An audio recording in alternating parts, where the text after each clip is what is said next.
Dubay bu hech qachon odamlarni lol qoldirishdan charchamaydigan, balki innovatsiya va laksuriga juda ham katta urg'u berilgan shaharlardan bittasi. Abu Dabidagi Nuraya oroli va Dubaydagi Al-Barari Communities asoschilari bundan istisno emas. Cheksiz ummon bag'rida joylashgan va rezidentlar uchun yuqori darajadagi komfort, laksuri va privatnessni beruvchi Zuh oroliga xush kelibsizlar.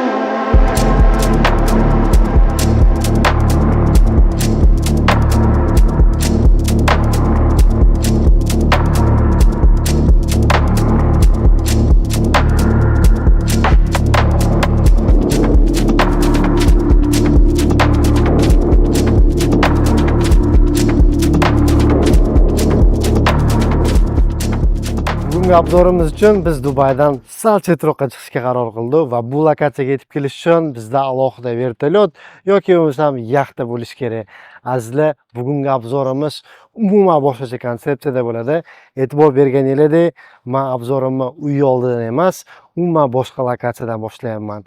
Azizlar, assalomu alaykum va Zuha Islandga xush kelibsizlar. Zuh oroli konsepsiyaga juda ham boy va o'z navbatida juda ham eksklyuziv bo'lgan orollardan bittasiga kiradi va bu yerda juda ham chiroyli villalar joylashgan. Villamizga kirishimizdan oldin sizlarga o'sha qo'shimcha konsepsiyalardan birini ko'rsatib o'tib ketmoqchiman. Hozirgi paytda biz Zuh orolini alohida bo'lgan plyajli klubda turibmiz. E'tibor berganingizdek, bu yerda suvlar juda ham ko'p. Bu yerda birinchi basseynlar bor, narigi tarafda yana bitta alohida basseyn. Agar basseyndan ko'nglingiz to'lmaydigan bo'lsa, o'zingizlarni alohida bo'lgan plyajlarga chiqib Arabian Golfda bemalol cho'milsanglar bo'ladi. Bundan tashqari bu yerdan ko'rinadigan manzaralar bu juda ham chiroyli. Sizlarga polniy downtown manzarasi, Burj Xalifalar ko'rinib turadi. Kechki paytki manzarani gapirmasa ham bo'ladi. Va albatta salqin ichimliklar uchun mo'ljallangan bu yerda alohida bo'lgan bar mavjud. Ovqatlanish zonalari bemalol siz tashqarida yoki ichkarida ham ovqatlansangiz bo'ladi. Ichkariga ham hozir kiramiz. Lekin bundan oldin menga eng yoqqan narsani aytib o'tmoqchiman. Bu yer polniy kolonkalar bilan o'rab chiqilgan. Ya'ni bu yerda doim musiqa yangrab turadi va bu albatta kayfiyatingizga kayfiyat qo'shadi.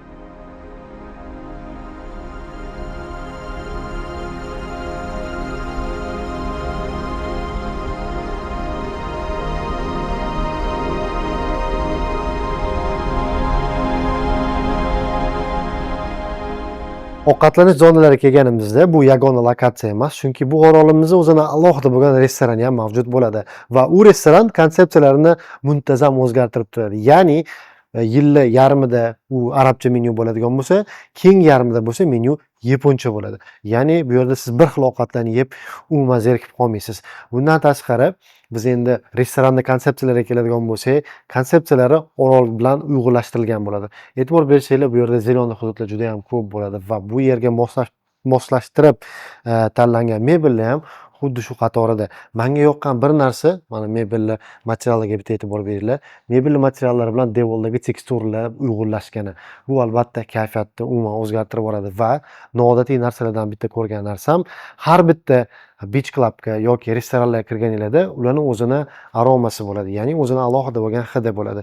Bu yerda bo'lsa o'sha hid sifatida ziravorlarni ishlatishgan va bu juda ham yoqimli. Albatta buni o'zingizlar his qilib ko'rganingizdan keyin polniy tushunsanglar bo'ladi. Menga bu narsalar juda ham yoqdi. Endi biz sizlarni ko'p kuttirmagan holda villamizni ko'rishni boshlaymiz.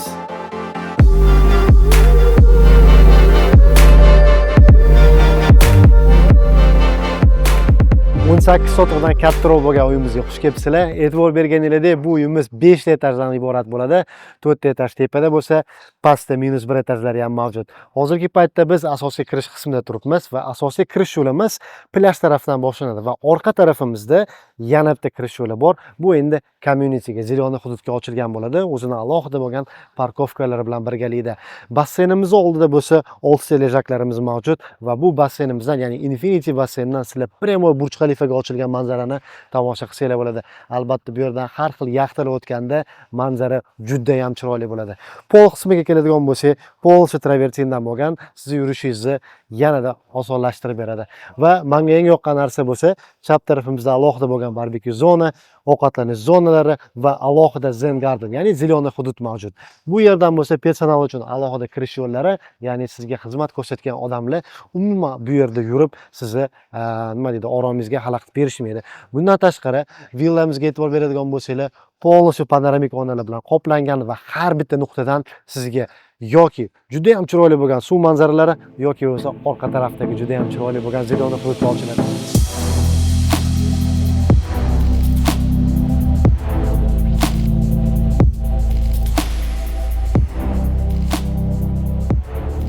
To'g'risini aytsam, bu uyga kirishimizdan oldin bu yerda juda ham ko'p yorqin ranglar bo'lsa kerak deb o'ylagan edim. Lekin kirganimdan keyin buni aksi bo'lib chiqdi. E'tibor bergan bo'lsanglar, bu yerda juda ham minimalistik dizayn ishlatilgan. Hamma ranglar oppoq ranglarda va bu o'z navbatida suvni ranglar bilan birlashganda uyimiz atmosferasini umuman ochib beryapti azizlar. Hozirgi paytda men oshxonalardan biridaman. Eslatib o'tamiz, bu uyimizda почти 3 ta oshxona bor desak ham bo'ladi.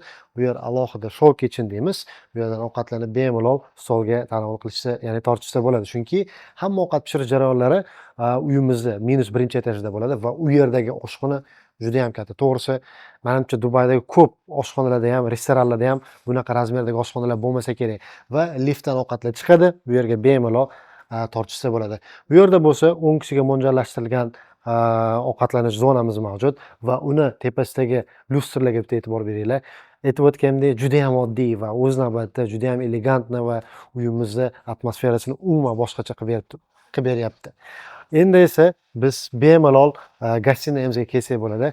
Gastinayimizdagi mebellar ham juda ham chiroyli. Bu yerdagi mebellarga e'tibor beradigan bo'lsanglar, umumiy hisobda $1 million ko'proq pul sarflangan bu yerda va albatta o'z navbatida bular juda ham katta kачествоga ega bo'ladi. Menga yoqqan narsa bo'lsa, chayniy stoliklar bo'ldi. E'tibor bersanglar, dizayni, arxitekturasi umuman boshqacha va albatta buni tepasidagi lyustrani ham ko'rmasdan iloji yo'q. Shunaqasini hech ko'rganmisizlar sizlar? Juda ham oddiy, lekin baribir juda ham chiroyli. Orqamizda panoramik oynalar mavjud.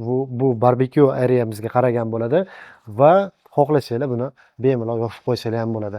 Uyimizning asosiy qismini ikkinchi etapiga o'tar ekanmiz. Bizni ko'zimiz albatta shu yog'ochdan ishlangan teksturlarga tushadi. Umuman olganda bunaqa yog'ochlar juda ham ko'p ishlatilgan va hammasi bir xil rangda va bu o'z navbatida shu oq ranglar bilan uyg'unlashib, umuman boshqacha atmosfera qilib beradi. Bundan tashqari, mana o'ng tarafda sizlar bu yerda Zen Garden ko'rsanglar bo'ladi. Bu yerga bitta daraxt ekib qo'yishibdi, lekin meni fikrimcha bu yerga bittadan ko'ra ko'proq daraxt ekib balandroq bo'lganda bu uy atmosferasini yanada o'zgartirib yuborardi. Lekin panoramik oynalarni juda ham zo'r o'ylab topishgan. Mendan chap tarafda bo'lsa, kichkina bog'ga chiqarish bo'ladi. Ya'ni bu yerda panoramik eshiklar mavjud. Bu yerdan chiqib kechki payt yengil shabodada bemalol siz kofelaringizni ichib o'tirsangiz bo'ladi. Bu narsani bo'lsa bekorga qo'yib qo'yganim yo'q. Bu polностью shu orolimizni master plani xuddi shu shaklda bo'ladi va bu yerda siz 28 ta rezidentlarga mo'ljallashtirilgan villalarni topsangiz bo'ladi. Orolimizning ikkinchi qismi bo'ladigan bo'lsa, polностью resort. Bu yerda bitta yotoqxonadan boshlab 8 yotoqxonali villagacha bo'ladi. Buni polностью Zaya Hotel o'zi boshqaradi. Bundan tashqari, orolimizda alohida futbolli polya, padel uchun polyalar, basketbol uchun zonalar, voleybol uchun zonalar, albatta sportivniy zal yoki bo'lmasam spa mavjud bo'ladi va juda ham ko'p ziloniy hududlar bo'ladi. Menga bu narsa juda ham yoqdi. Shuning uchun ham videoni boshlig'ida aytgan edim, sizda yoki suv manzarasi bo'ladi, to есть yoki emas, uyimiz bir tarafdan suv manzarasi bo'ladi, ikkinchi tarafdan bo'lsa ziloniy hududlar manzarasi bo'ladi va uyimizning ikkinchi qismida e'tibor beradigan narsalar juda ham ko'p. To'g'risini aytsam, menga bunaqa arxitekturniy решениyalar juda ham yoqadi. Zinamizni joylashuviga e'tibor bering. Aylana shaklda uyimizning eng tepasigacha chiqib ketgan va buning o'rtasida bo'lsa panoramik oynalar bilan jihozlangan alohida liftimiz mavjud. To'g'ri, bu uyimiz hali to'liq tayyor bo'lmagan. Shuning uchun ham zinalarimizni alohida salafonlar bilan o'rab qo'yganmiz. Lekin albatta renderlarni qo'yib boramiz. Uyimiz tayyor bo'lganda qanaqa ko'rinishda bo'ladi, hammasiga o'zingizlar baho bersanglar bo'ladi. Mana o'ng tarafimizda uyimizning ikkinchi kirish qismi bo'ladi. Ya'ni esingizda bo'lsa aytib o'tgan edim, sizlar ziloniy hudud taraflardan, ya'ni rezortga qaragan tarafdan ham kirib chiqsanglar bo'ladi. O'zingizlarning parkovkalaringiz bilan degan edim. Xuddi o'sha eshik shu yerdan bo'ladi.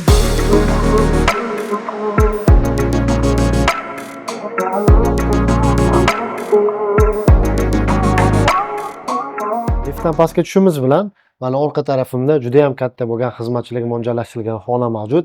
Mana o'ng tarafimda bo'lsa, o'sha sizlarga aytgan juda ham katta bo'lgan oshxonamiz mavjud. Hamma ovqat pishirish jarayonlari xuddi shu yerda bo'ladi. Mana chap tarafimda bo'lsa, alohida omborxona va menga eng yoqqan zonalardan bittasi bu albatta kinoteatr. Kinoteatr ichidagi tanlangan ranglarga bitta e'tibor bering. Bu juda ham chiroyli, oppoq ranglar. Menimcha shunday bu yerga o'tirib kinoni qo'yadigan bo'lsangiz, haqiqiy siz relaks modga o'tasiz.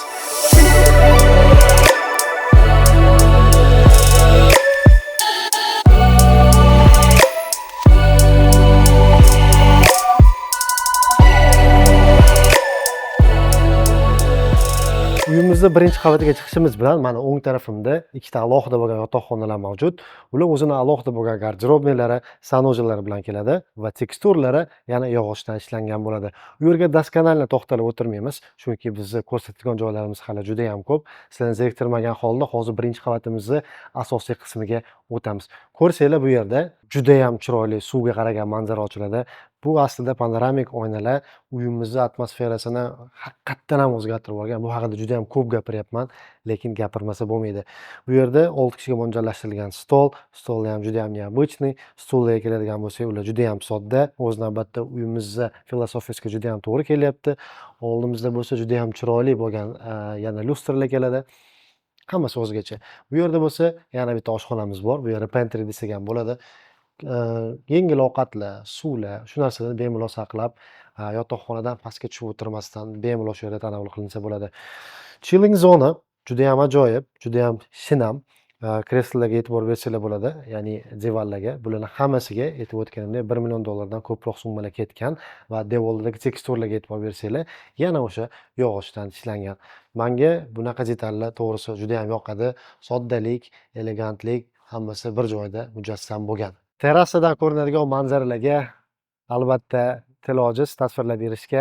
Umuman olganda hozirgi paytda Dubayda juda ham issiq bo'lgan sezon, lekin daraxtlar ko'p bo'lganligi uchun uncha ham issiq bilinmayapti. Endi bu yerda e'tibor beradigan narsalar nima? Albatta perilalar, panoramik perilalar yana hech qachon sizni manzarangizni blok qilib qo'ymaydi va bu yerdan o'zingizni alohida bo'lgan plajingizni manzarasi ko'rinib turadi. Eslatib o'tishim kerak, bu plyaj ya'ni tugatilgan plyaj emas. Oxirgi sloy qumlarini Misrdan olib keltiriladi va ular juda ham oppoq va juda ham mayin bo'ladi. O'z navbatda bu orolimizni eksklyuzivnostini yanada oshirib beradi. Plyajimizni bo'yida bo'lsa, bemalol oilaviy o'tirish uchun fireplace'larimiz bor, ya'ni olov o'rtasida qish kunlari maza qilib dam olinsa bo'ladi.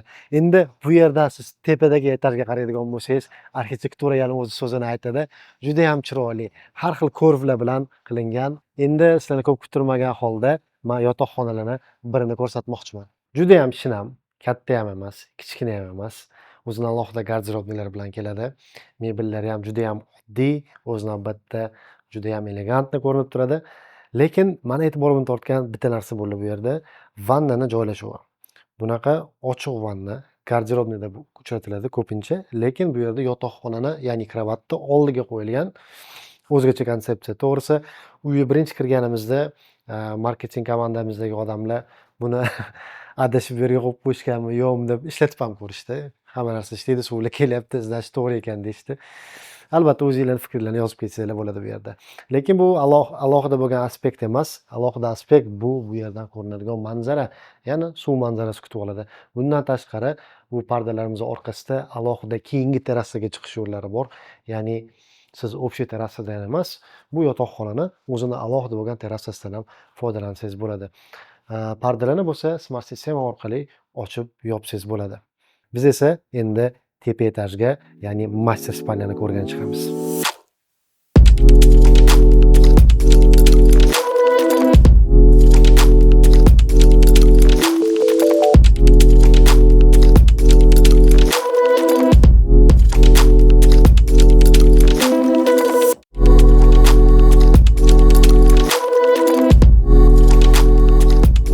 Asosiy yotoqxonaga kirishdan oldin ikkita detallarni aytib o'tmoqchiman.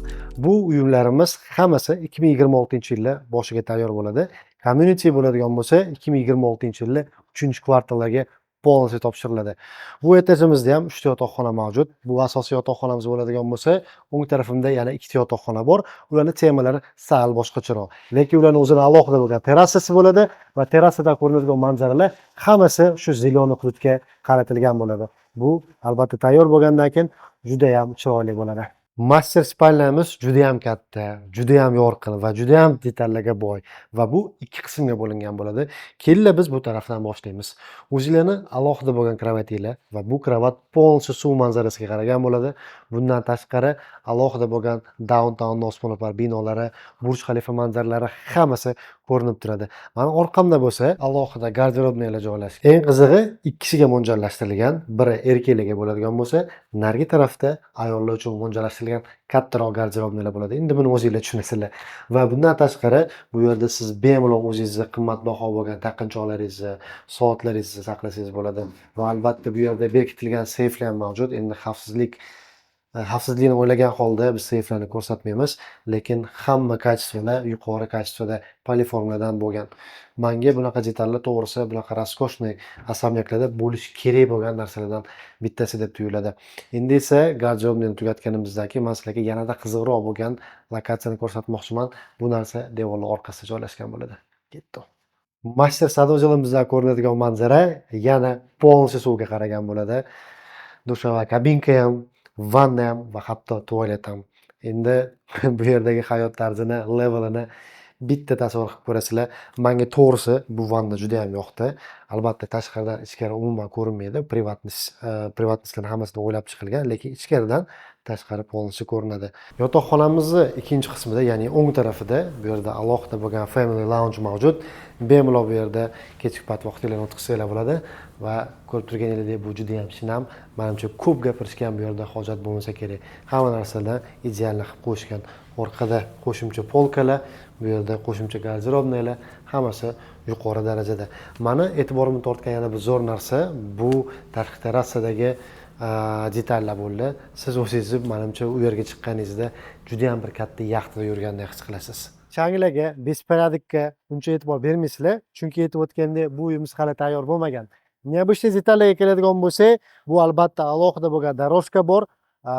Bu endi umuman o'zgacha hissiyot beradi, chunki bu doroshkalarni ko'pincha yaxtalarni pollarga ishlatiladi, ya'ni deklarga ishlatiladi va bu villamizning oldiga bo'rtib chiqqan. Siz o'sha yaxtada turgandek bemalol manzaradan bahramand bo'lsangiz bo'ladi. Bu yerdagi ideyalar menga juda ham yoqyapti. Hammasi необычный, hammasi keyingi urovenda. Azizlar, biz uyimizning eng baland etajidamiz. Bu yerda sizlar juda ham ko'p suvni ko'rsanglar bo'ladi. Alohida basseynlar. Oddiy basseyn emas, bu yerda bar qilib foydalansa ham bo'ladi.